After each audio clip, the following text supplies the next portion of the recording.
A principal questão que eu tenho com furo, tipo, o principal problema com furos de roteiro que eu tenho, básico assim, é a questão de quando pessoas, tipo, esse é o tipo de furo de roteiro que me deixa louco. É quando pessoas falam, personagem deveria ter agido assim, personagem agiu de forma incoerente, personagem agiu de forma que não faz sentido. O personagem ele deveria ter feito isso, mas não. Ele agiu de uma outra forma. Pra mim é um negócio que me deixa maluco, assim. Essas questões de pessoas querendo racionalizar ações de personagem, pessoas querendo se mostrar mais inteligente de personagem e pessoas pensando, não, personagens deveriam ter sempre tomado a decisão mais racional para resolver o conflito.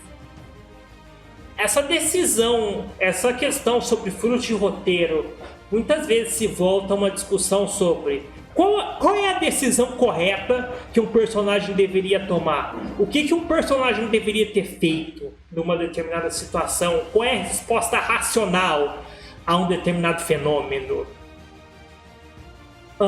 Isso é o que eu acho muito engraçado. Assim, isso é o que eu acho muito engraçado, porque...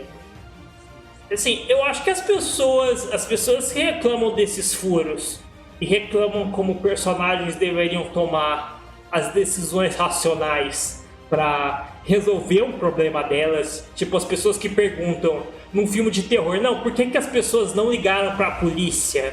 Ou por que as pessoas se separaram ao entrar na casa amaldiçoada? Tipo, as pessoas que fazem esse tipo de pergunta e pensam, não, qual é a resposta racional que o personagem deveria ter esse problema?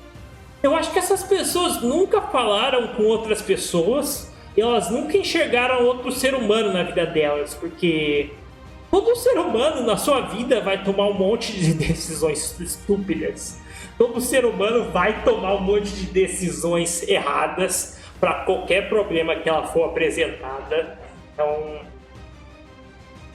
é bizarro isso, porque no mundo real, o tempo todo, as pessoas elas vão agir de jeito estúpido, elas vão agir de um jeito que não resolve o problema delas, elas vão agir de jeito imaturo, elas vão agir de jeito inconsequente, elas vão agir ignorando as condições e o problema delas e tomando as decisões mais estúpidas do universo. Você já viu assassinos contando as histórias de por que eles mataram uma pessoa?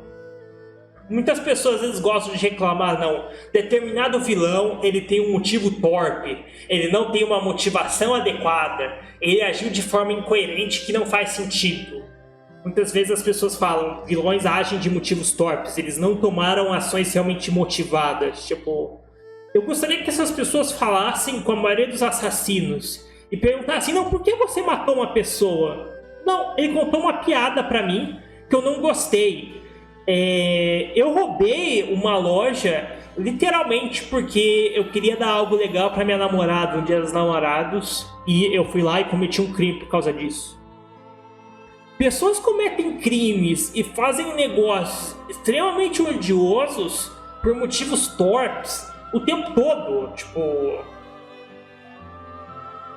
os motivos e as razões pelas quais pessoas fazem algo são extremamente complexos, são extremamente difíceis de se avaliar e são extremamente incoerentes e estão extremamente arbitrários, muitas vezes. Então, meu primeiro problema com furo de roteiro é que eu acho que é a questão de pessoas tentando avaliar psicologicamente personagens, pessoas tentando avaliar personagens sobre critérios de uma racionalidade, critérios do que faz sentido personagens fazerem, porque eles estão partindo de uma ideia errada sobre personagens, que personagens devem agir de forma racional e sempre resolver seus problemas de uma forma bem pensada e racionalmente dirigida, tipo, não, personagens de ficção não devem fazer isso.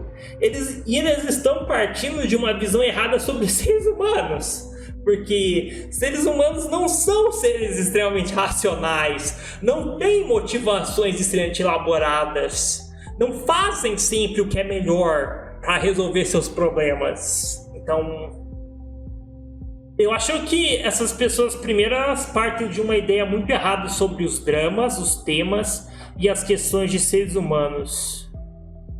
Voltando para furos de roteiro, o que eu acho mais interessante é que as pessoas esquecem o quão importante é ter personagens agindo de forma ilógica em muitas situações.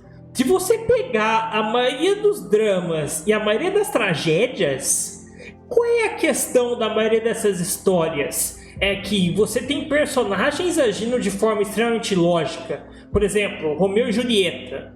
Qual é a questão de toda a história de Romeu e Julieta? É que esses personagens, Romeu e Julieta, eles estão presos em um drama e toda a tragédia deles provém que Romeu, ao encontrar Julieta morta, ele toma uma decisão extremamente inconsequente, ele toma uma decisão extremamente precipitada e que não faz qualquer sentido.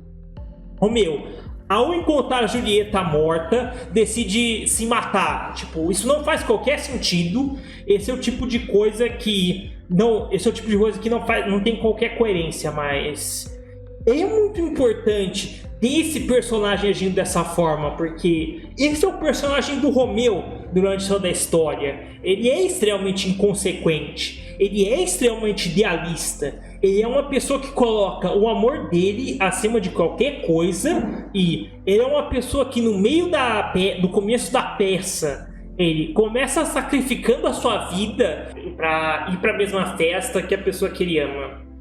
Então, as emoções, a imaturidade do Romeu, o seu aspecto idealista e a inconsequência do personagem, esses aspectos ilógicos e incoerentes são super importantes para o personagem e elas são a moral da história, elas constroem um conflito da história. Não existiria uma peça Romeu e Julieta se o personagem agisse de forma coerente e agisse de forma lógica. Então, histórias constroem muito da emoção, constroem muito do seu significado a partir das incoerências, das idiosincrasias, dos aspectos marcantes de personagens. Então, quando você tem que priorizar um personagem agir logicamente, ou um personagem agir de uma forma que mostre seu personagem, ou agir de uma forma que eleve seu conflito, eleve seus temas e eleve sua história, pra mim é óbvio qual você deve escolher. Tipo, eu desafio uma pessoa a falar: Romeu e Julieta seria uma peça melhor se Romeu tivesse decidido, não, eu vou esperar pra ver o que eu vou fazer, eu vou passar 3 dias no meu quarto pensando o que eu vou fazer agora que minha amada morreu, eu vou ponderar o assunto e eu vou logicamente chegar a uma conclusão. Eu desafio alguém a falar, seria uma peça melhor se o personagem existe de forma racional. Então, tipo, não, antes de personagens que agem de forma racional e resolvem todos os problemas de forma lógica, vem os conflitos, vem a emoção, vem o que você quer passar com os seres humanos que você retrata. Tipo, pra mim, a principal questão que as ações de um personagem deveriam fazer elas deveriam construir conflito, elas deveriam construir questões, elas deveriam construir uma história, elas deveriam construir uma teia de emoções, uma teia de significado que seja legal de se assistir, que seja emocionalmente muito interessante. Então, eu acho que é muito melhor você escrever personagens tendo em vista a questão de como esses personagens podem gerar o conflito, podem gerar o significado e podem gerar as questões emocionais da minha história, ao invés de escrever personagens que agem coerentemente.